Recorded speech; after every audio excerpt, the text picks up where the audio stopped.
Hey guys, how you doing? This is Tony Tone, the chess salsero.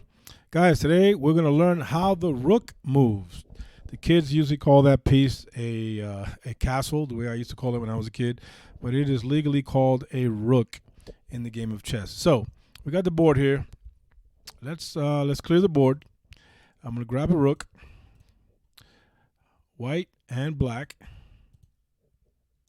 All right, so the rooks move only vertically, up and down, or horizontally, left to right or right to left, as long as nobody is obstructing its path.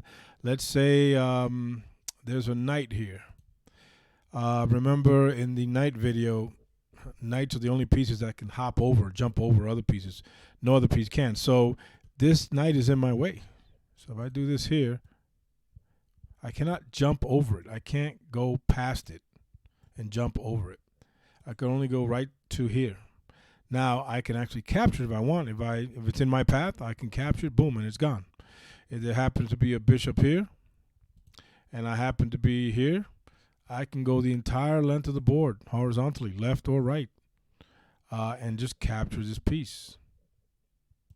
Let's say I have a knight, I don't know, right here, and it is black's turn. I can go all the way up to it, or I can actually go and just capture it because it is in my path. So if we do a starting position here, the tricky thing about rooks are that they start out in a confined space. You see how they're here, stuck in here, tight?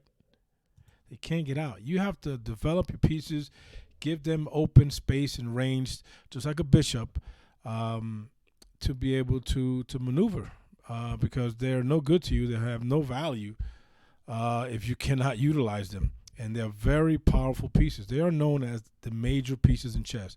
A major piece in chess is the two rooks and the queen.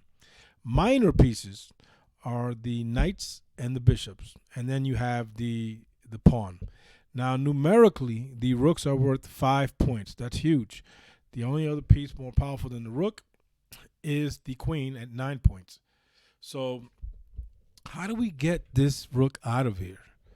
Let's say we're playing a game, we start out like this, and then he moves here, then I move here. I don't know, he moves his knight here. It's just hypothetical. I would have to get this baby out to give it some scope and some range so it can get off of its home square, doing nothing, affecting nothing, into the game.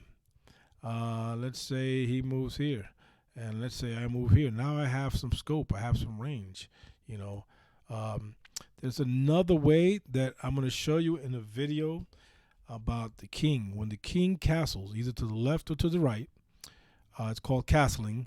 You either castle to the king side or the queen side. It's also called short or long castling. I'm not going to show you what that is here in this video, but that is a way to get the rook off of its home square into the game. I want to stress that enough. So let's say, for example, this bishop is out here, this knight is here.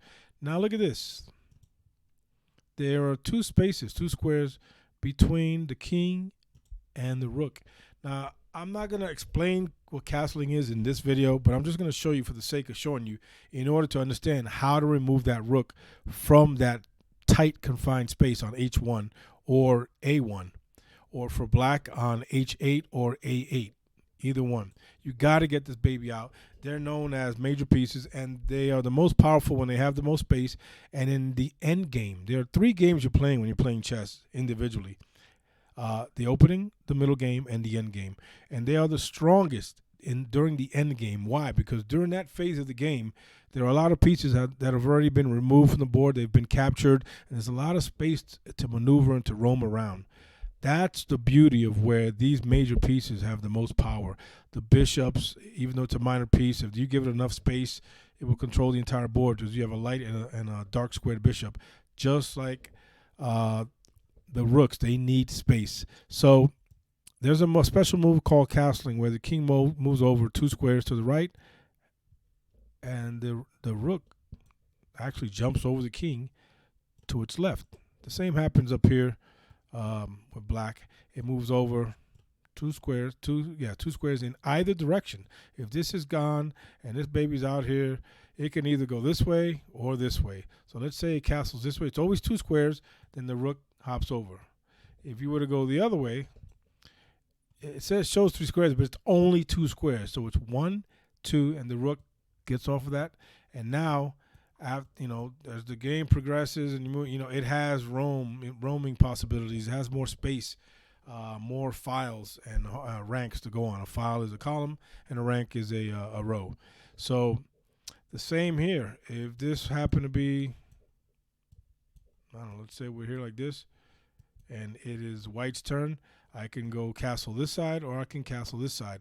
And I'm only showing you this castling move, not really explaining it, breaking it down, only to show you how you can get that rook off of its home square where it's doing nothing in a confined space. So you move over 2 squares, 1, 2, and the rook hops right over. Oops, sorry. It's 1, 2, and the rook hops over. And now look, it has the 2 rooks are connected, which is a great thing in the game of chess. So you want that. So the knights are easy to get out because they just hop over every damn thing. They can just hop wherever they want. The bishops get out because you have to create open diagonals for it. So you have to do this, and you got to create that space for them.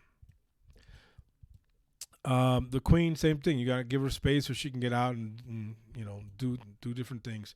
But the rook is the hardest one, and it takes the longest to get that rook off of its home square, which is stuck like Chuck in a rut here in the corner of the entire chessboard, black or white. All right. So I showed you earlier how they capture pieces.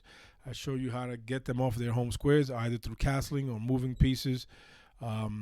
Throughout the game, you could do this, and have space like that. Depends on how you play, how you open a game, what the position is, if it's an advantage or disadvantage for you. But you have to find a way, especially during the middle game and heading into the end game or the end game, to get those rooks off of their home squares because they're not doing you any good. They're just sitting there at home, chilling, eating popcorn, watching a movie. They're not doing anything. So there's no value. Numerically, they have a 5-point value, but they're not doing anything active in the game. They're not in the field of play. And you need to get these big dogs out in order to be able to roam around and bite somebody. Okay. So that's how the rook moves, guys. Please subscribe and like. This is the Chess Salcedo, and I'm Tony Tone, and I am out. Peace.